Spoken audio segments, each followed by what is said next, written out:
भारत माता की आवाज दिल्ली तक सुनाई दे, ऐसा करो। भारत माता की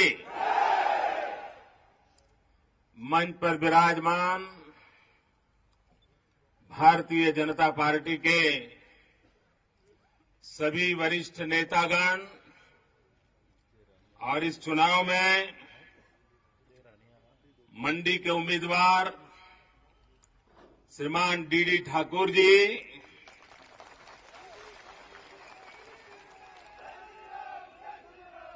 बल के उम्मीदवार श्रीमान इंद्र सिंह जी गांधी,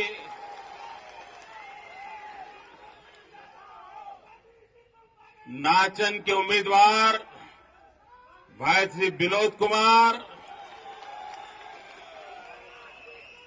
सुंदरनगर के उम्मीदवार भाई श्री राकेश जामवाल जी, मंचस्थ सभी महानुभाव और इतनी विशाल संख्या में पधारे हुए मेरे प्यारे भाइयों और बहनों,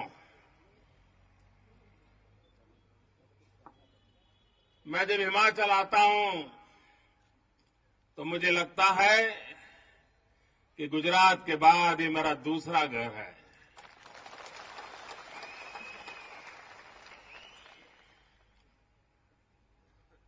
मैंने बहुत वर्ष आप लोगों के बीच रह करके काम किया है, यहां के चप्पे चप्पे से परिचित हूं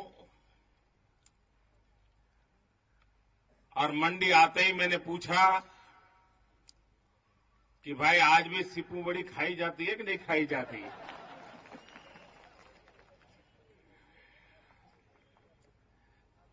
मेरा यहां बड़ा गहरा लगाव रहा है। अगर मेरे यहां गुजरात में चुनाव न होता तो मैं कई दिनों तक आपके बीच में रहता और उन पुरानी यादों को ताजी करता। लेकिन जैसे आप कांग्रेस को उखाड़ फेंकने में लगे हो, गुजरात की जनता भी कांग्रेस को हमेशा हमेशा के लिए विदाई देने में लगी हुई है। भाइयों बहनों, आज पूरे विश्व में गुजरात के विकास की चर्चा हो रही है। कहीं पर भी जाइए, लोग कहते हैं भाई गुजरात ने कमाल कर दिया। ये कमाल हुआ, इसका राज क्या है? अगर मेरे हिमाचल के भाई बहन उस राज को जान लेंगे तो मैं आपको दावे से कहता हूं, आज जिस प्रकार से दुनिया में गुजरात चमक रहा है, मेरा हिमाचल भी दुनिया में चमकने लग जाएगा। ये मैं आपको वादा करता हूं। भाइयों बहनों, गुजरात की जनता ने एक बहुत बड़ा काम किया है और आमतौर पर हिंदुस्तान में इस प्रकार का काम बहुत कम राज्यों में होता है और मेरे गुजरात के 6 करोड़ गुजरातियों ने किया है। और वो काम किया है उन्होंने पॉलिटिकल स्टेबिलिटी, राजनीतिक स्थिरता। लगातार वहां बीजेपी की सरकार बनती जा रही है, लगातार।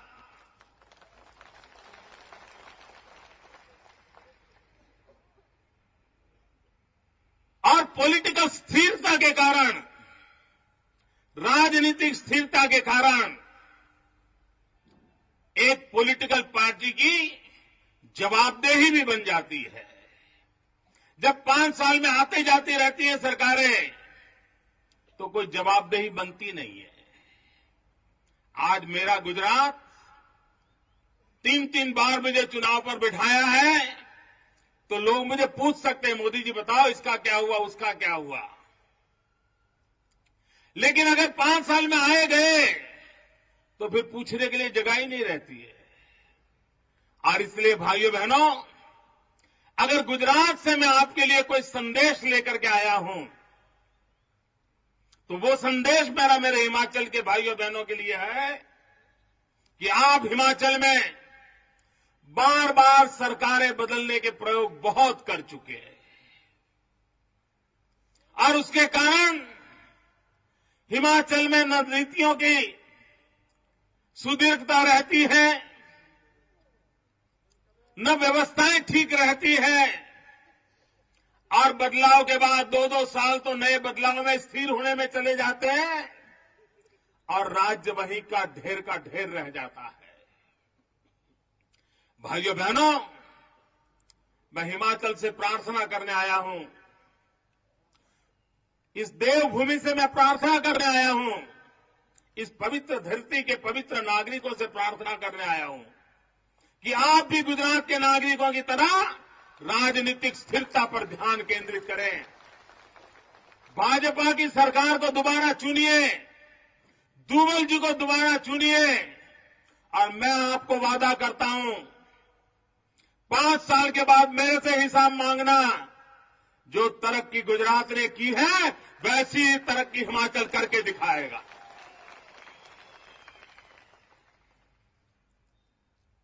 अभी कल हिमाचल के दौरे पर मनमोहन सिंह जी आए थे।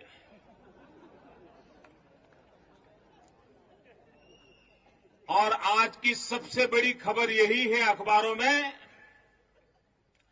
कि मनमोहन सिंह जी ने हिमाचल में जाकर के मौन तोड़ा।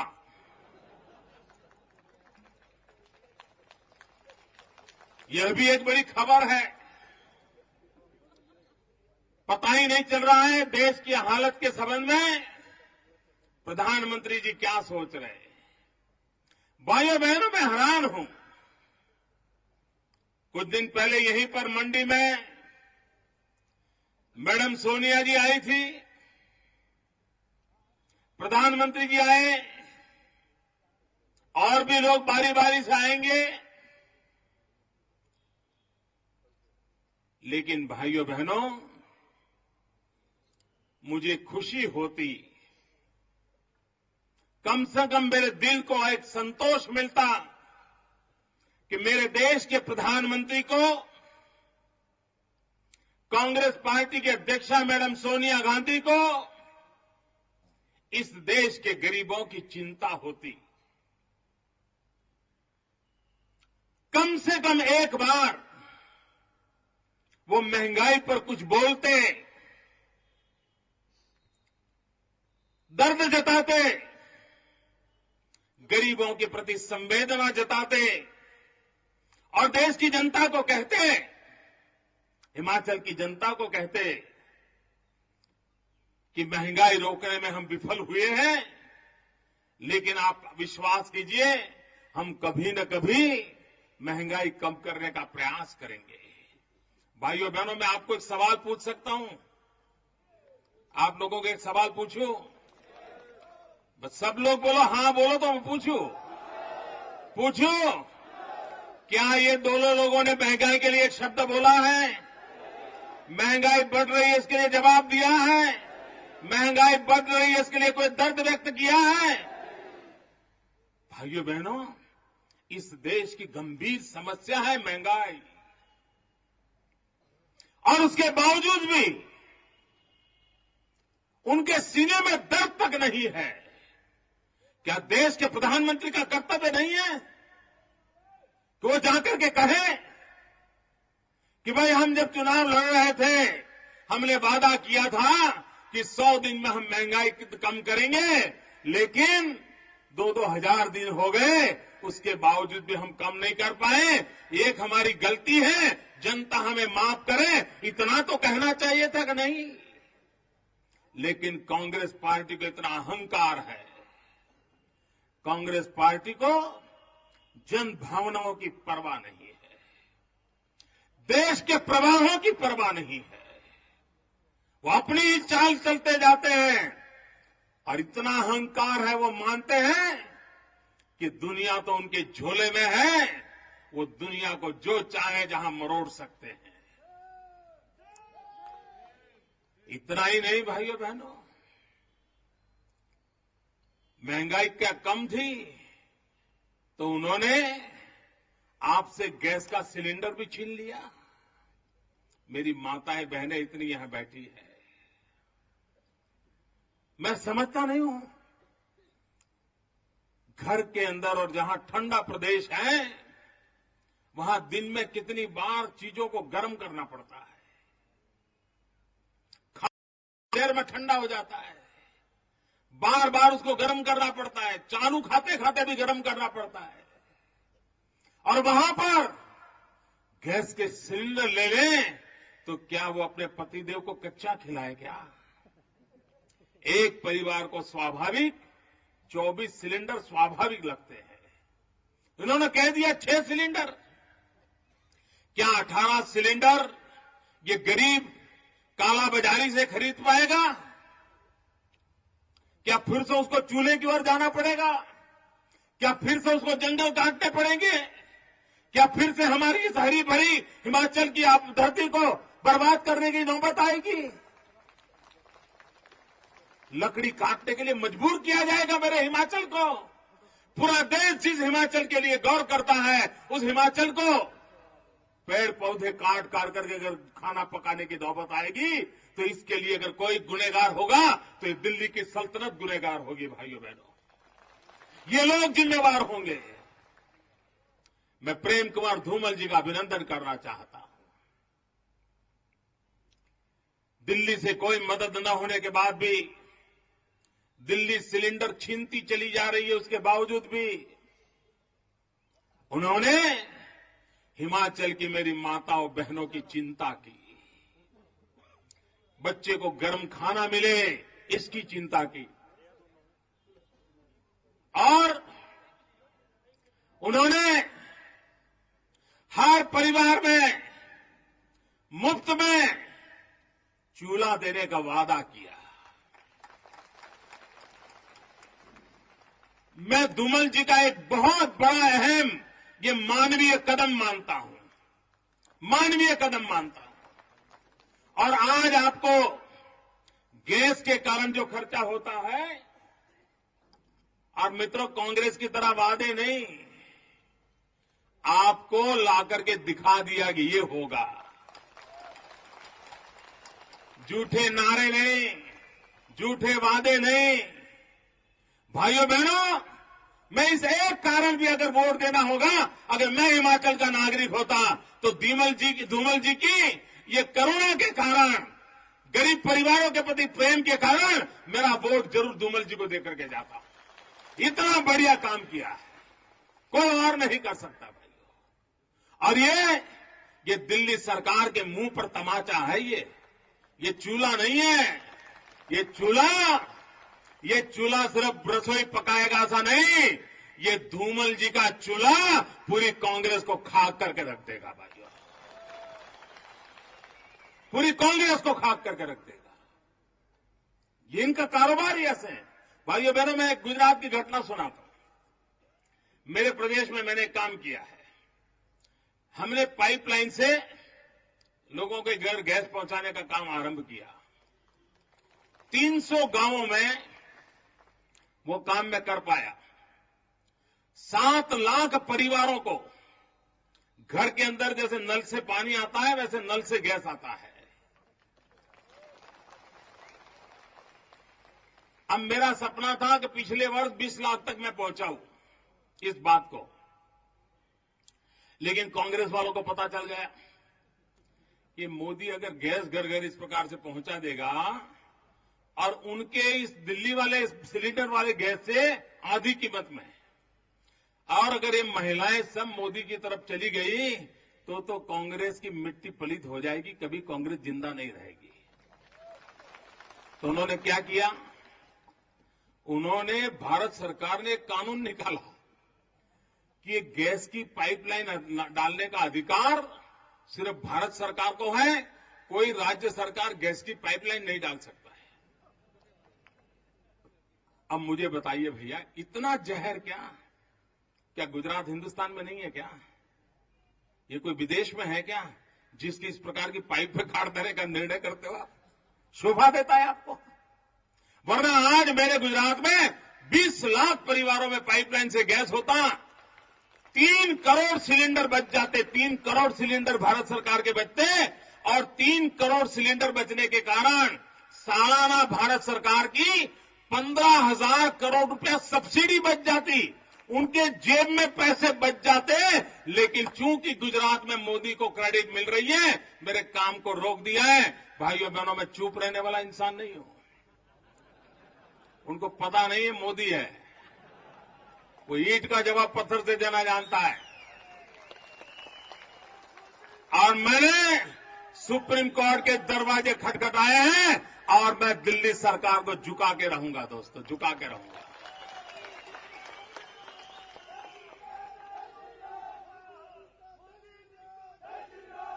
भाइयों बहनों, कांग्रेस का चरित्र देखिए, उनको लोक राज भी कांग्रेस ने छोड़ दी है।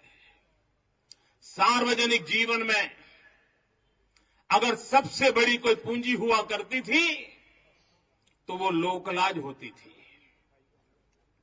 और प्रभु राम के जमाने से लोकलाज का विषय चलता आ रहा है और हमारे देश में लोकलाज में महत्व बहुत रहा है। लेकिन कांग्रेस ने लोकलाज छोड़ दी है। उनके एक ऊर्जा मंत्री थे,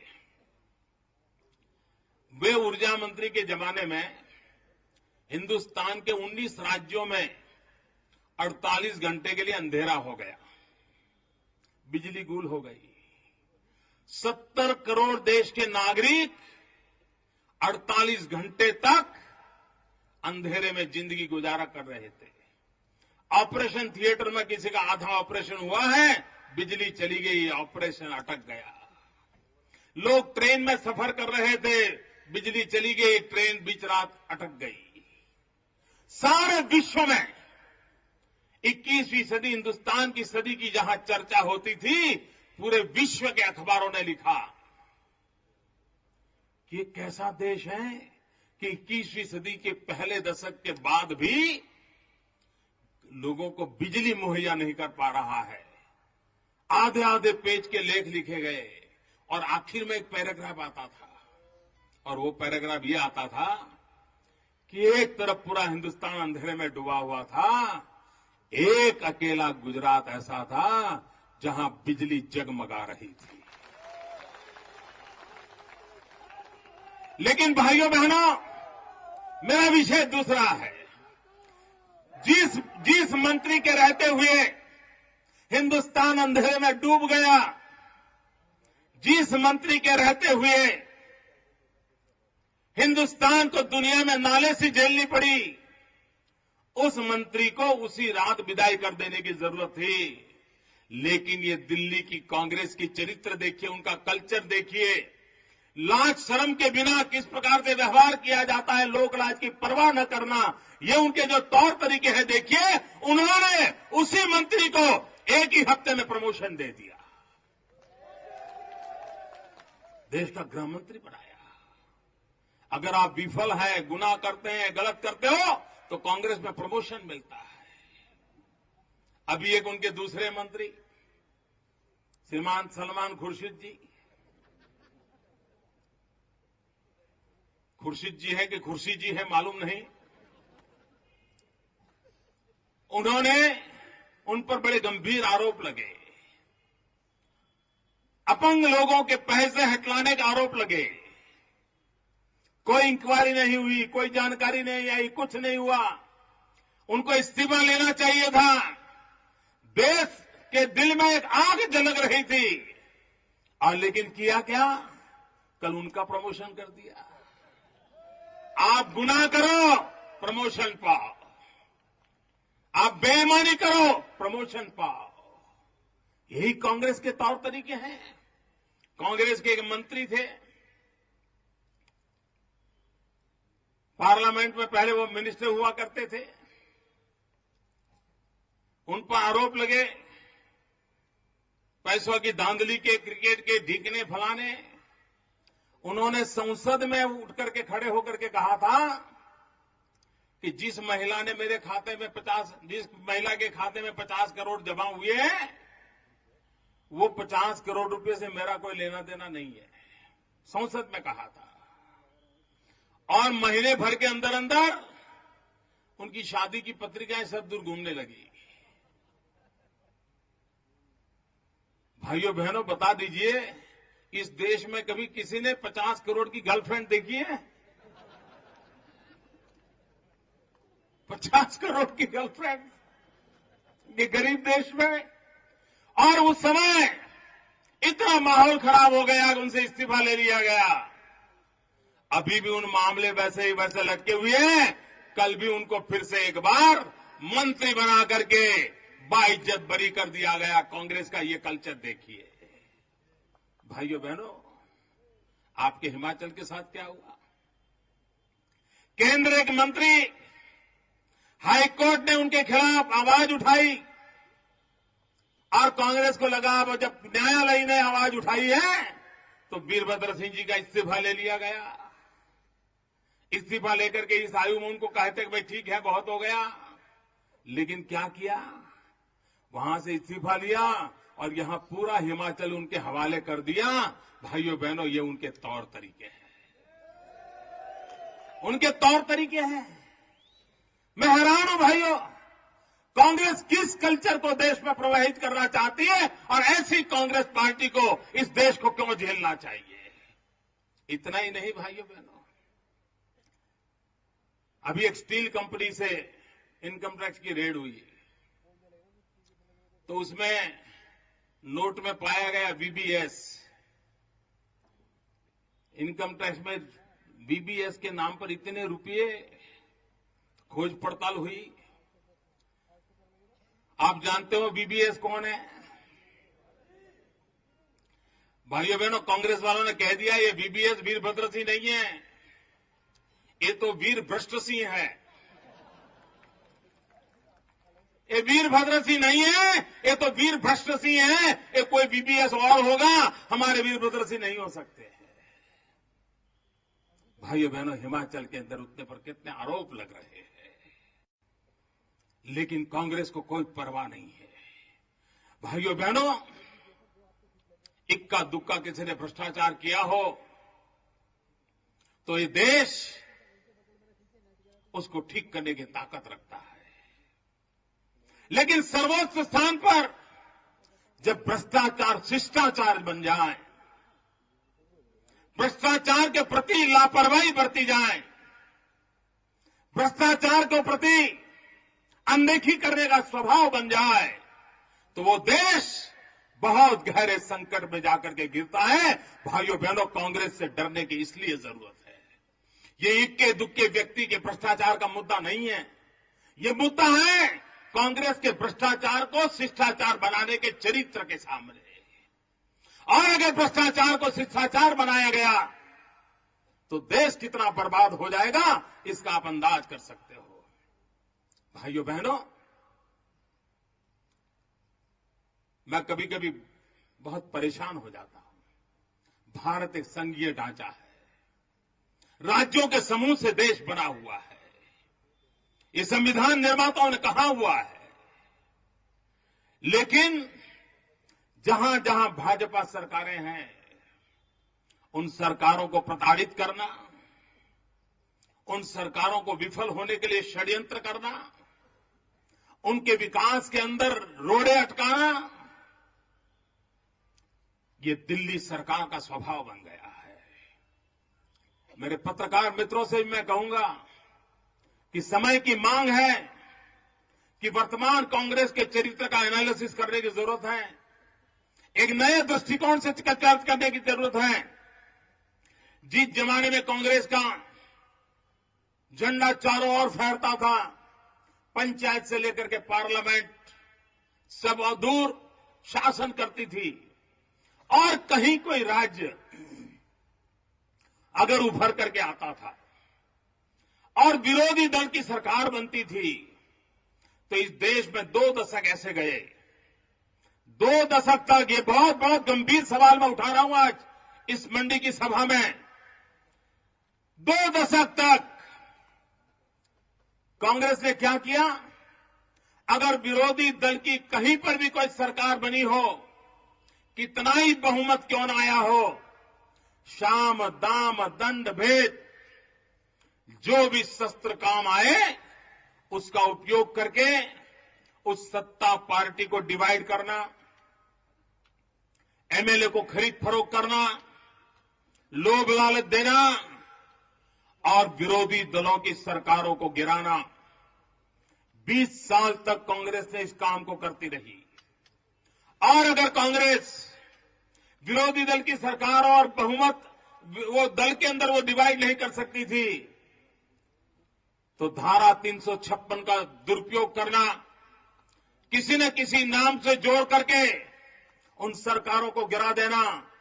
लेकिन हिंदुस्तान में न विपक्ष को पनप देना, न किसी दल की सरकार को पनपने देना। 20 साल तक लगातार कांग्रेस ने संवैधानिक संस्थाओं का दुरुपयोग करते हुए हिंदुस्तान के राजनीतिक दलों को कुचलने का लगातार कोशिश की थी। लेकिन अब कांग्रेस के बस का वो रोग नहीं रहा है। अब राज्यों को कुचल नहीं पाते हैं, किसी राज्य की सरकारों को तोड़ नहीं पाते हैं। धारा 356 का अनाप शनाप दुरुपयोग नहीं कर पा रहे हैं और इसलिए पिछले 10 साल से मेरे पत्रकार मित्रों अध्ययन करिए, देश के पॉलिटिकल पंडितों से मैं कहना चाहता हूं अध्ययन कीजिए, कौन सी देश की रणनीति क्या है।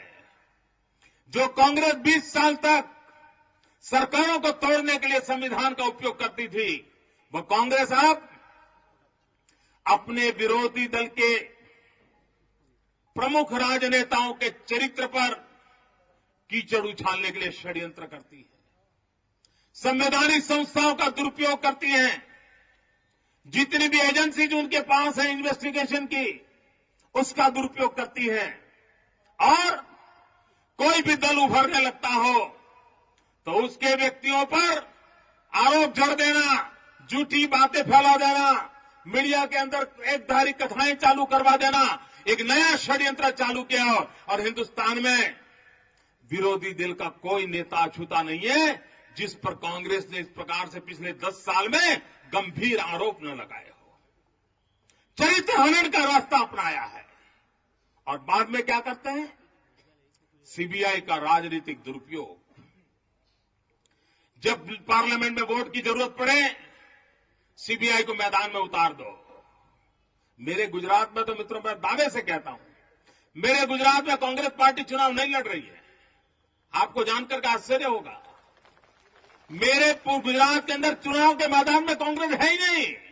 उम्मीदवार कांग्रेस है लेकिन चुनाव सीबीआई लड़ रही है। मेरे राज्य में सीबीआई चुनाव लड़ रही है। ये तौर तरीके अपनाए जाते हैं।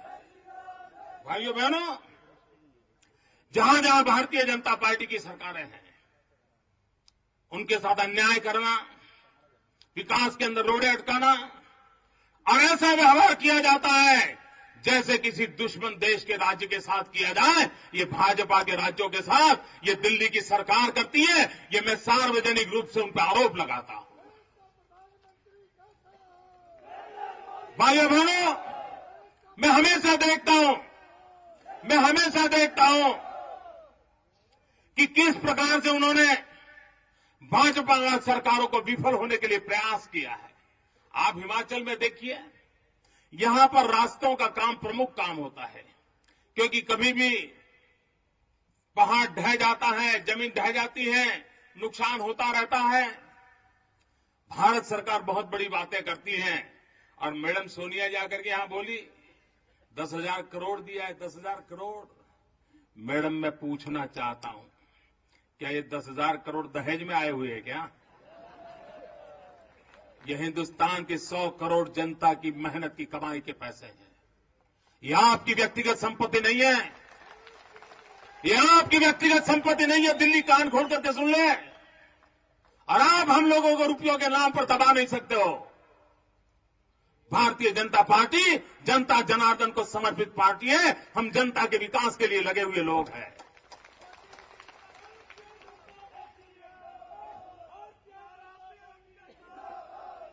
भाइयों बहनों, कभी कोई इस प्रकार का व्यवहार नहीं करता है। अरे हमारे यहां पड़ोस के घर से कभी एक प्याला भर अगर हम चीनी लाए हो तो कभी वो कहता है कि उस दिन तुम्हारे यहां मेहमान आए थे, मैंने चीनी दी थी, ऐसा कोई बोलता है क्या? कोई बोलता है, कोई मैडम बोलती है क्या, मैं तो बोलती है क्या? अरे वो रोज का व्यवहार होता है। ये आकर के बोलती है 10,000 रुपए, 10,000 करोड़ दिया। अरे मैडम सोनिया जी, अगर आपको राज्य चलाना नहीं आता है तो दिल्ली का दौर छोड़ दीजिए। आपके पास हिसाब किताब मांगने के लिए सारी संस्थाएं हैं, और आज तक धूमल जी पर उंगली उठाने का साहस दिल्ली की आपकी एक भी संवैधानिक संस्था ने उठाया नहीं है। अरे उनको पूछ लीजिए, उनके पास हिसाब पड़ा है, प्लानिंग कमीशन के पास हिसाब पड़ा है, देश के हिसाब किताब से चलता है। लेकिन लोगों को भ्रमित करने के लिए, और मैं तो हैरान हूं, मनमोहन सिंह जी भी यही बोल के गए।